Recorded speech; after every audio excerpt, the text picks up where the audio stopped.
tous, j'espère que vous allez bien. Aujourd'hui on se retrouve pour une nouvelle vidéo sur la chaîne. Il va s'agir d'un point de lecture. Je vais vous parler de ma dernière lecture qui est Maman a tort, écrit par Michel Bussy, publié aux éditions Presse de la Cité. Il faut savoir également que ce livre est disponible au format poche aux éditions Pocket et donc vous pouvez vous faire plaisir à petit prix.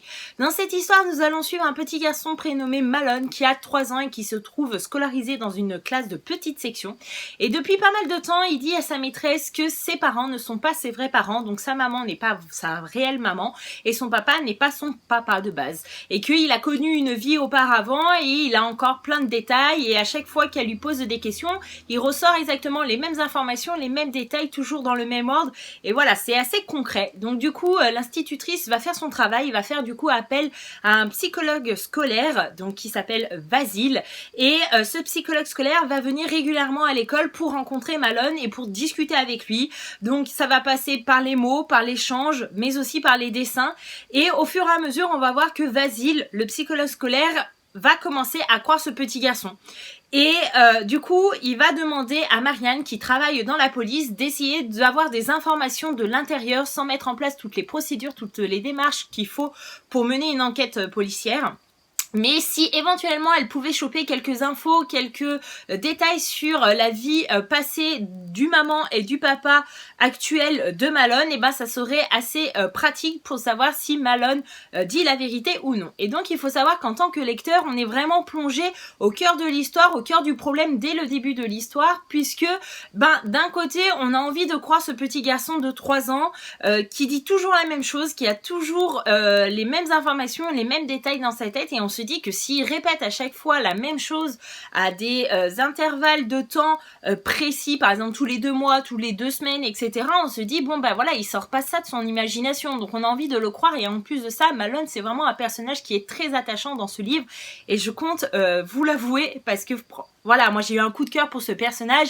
C'est un petit garçon qui est adorable et on a envie de l'aider et de croire en lui, mais voilà, de l'autre côté, c'est ça le problème, c'est qu'on se dit c'est peut-être un petit garçon de 3 ans qui a beaucoup d'imagination, qui s'invente cette histoire. Peut-être que c'est une histoire qu'il a connue, qu'il a lue, ou qu'il a vu, ou qu'il a entendu, on sait pas, et on se dit que ça se trouve, ce petit garçon va finir par perdre sa vraie maman et son vrai papa, parce qu'à force de dire ça, les adultes vont le croire et ils vont mettre en place des choses qui font que il va se retrouver séparé de ses parents. Donc voilà, on est vraiment plongé au cœur de ce problème, au cœur de ce débat.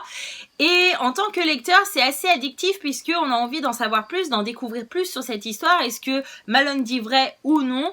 Et du coup, moi, voilà, j'ai vraiment dévoré ce bouquin en 2 ou 3 jours, je crois que je l'avais terminé. Et franchement, la fin, waouh! Et donc cette fin est juste surprenante dans le sens où, voilà, on se dit que Michel Bussy a un talent assez formidable dans le sens où il a pensé à toutes les choses, à tous les éléments possibles de cette histoire. C'est-à-dire que quand j'ai terminé ce bouquin et quand j'ai refermé ce bouquin, j'avais les réponses à toutes mes questions.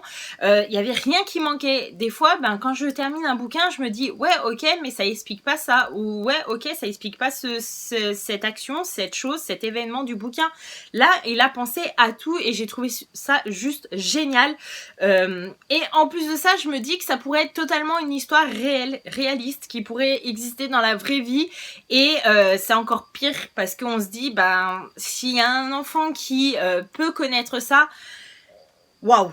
Et du coup, voilà, j'irai pas plus loin parce que mon but c'est pas de vous spoiler, mais c'est de vous convaincre à lire ce bouquin. Et je pense que faut vraiment le faire si vous aimez les thrillers, le suspense, les enquêtes un peu policières, sans trop non plus aller dedans, parce que pour que ça soit un policier, on n'est pas non plus dans l'enquête ultime et voilà, c'est pas barbant, c'est pas vraiment approfondi là-dessus, mais on va suivre tout au fil de l'histoire le fil conducteur donc de l'enquête. Est-ce que Malone dit vrai, est-ce que Malone dit faux? Et ça, j'ai beaucoup aimé. Il faut savoir également que j'ai décidé de lire ce bouquin tout simplement parce que à partir du 23 mai 2018, donc je pense que vous verrez cette vidéo bien après, en fait ce livre a été adapté en série TV et va être du coup diffusé sur France 2. Donc si ça vous intéresse de voir que la série, je pense qu'elle sera sera disponible en replay sur internet ou sur votre télé sans doute. Mais en tout cas, faites au moins une des deux choses, soit de découvrir le bouquin si vous êtes plus branché bouquin, soit de regarder la série, mais dans tous les cas, je pense que ça pourrait vous intéresser fortement parce que c'est quand même très prenant, très addictif comme histoire et je vous la conseille vraiment.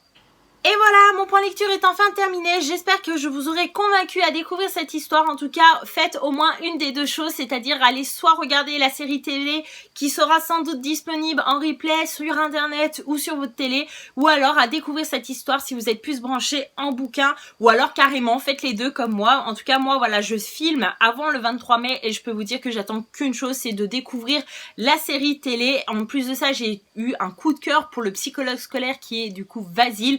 Et quand j'ai vu la bande-annonce, je me suis dit, waouh, c'est une bombe quand même. Donc, je pense que ça va aider aussi. Voilà, sans voir la bande-annonce, j'étais quand même convaincue de ce bouquin. Et je vous le recommande chaudement. En tout cas, je suis super contente d'avoir pu découvrir la plume de l'auteur, sachant que depuis pas mal de temps, je vous en parle en vidéo. C'est un auteur que je voulais absolument découvrir en 2018. Et maintenant, c'est chose faite, tout simplement parce qu'à chaque fois que je tombais sur un de ses bouquins et que je lisais le résumé, je me disais, mais pourquoi je me lance pas ? C'est totalement le genre d'histoire que j'aime. Mais voilà, je manquais de temps. Là, les choses se sont bien faites. Je voulais absolument lire le bouquin et le découvrir avant de voir la série télé. Et donc, c'est chose faite et je suis super convaincue. En tout cas, n'hésitez pas à me dire en commentaire si vous avez lu ce bouquin et ce que vous en avez pensé. N'hésitez pas également à me dire votre livre préféré de cet auteur, histoire de influencer le prochain bouquin que je lirai de cet auteur. Vous avez compris en gros. Voilà, en tout cas, je vous remercie d'avoir regardé cette vidéo. Je vous fais de gros bisous et je vous dis à bientôt. Bye bye!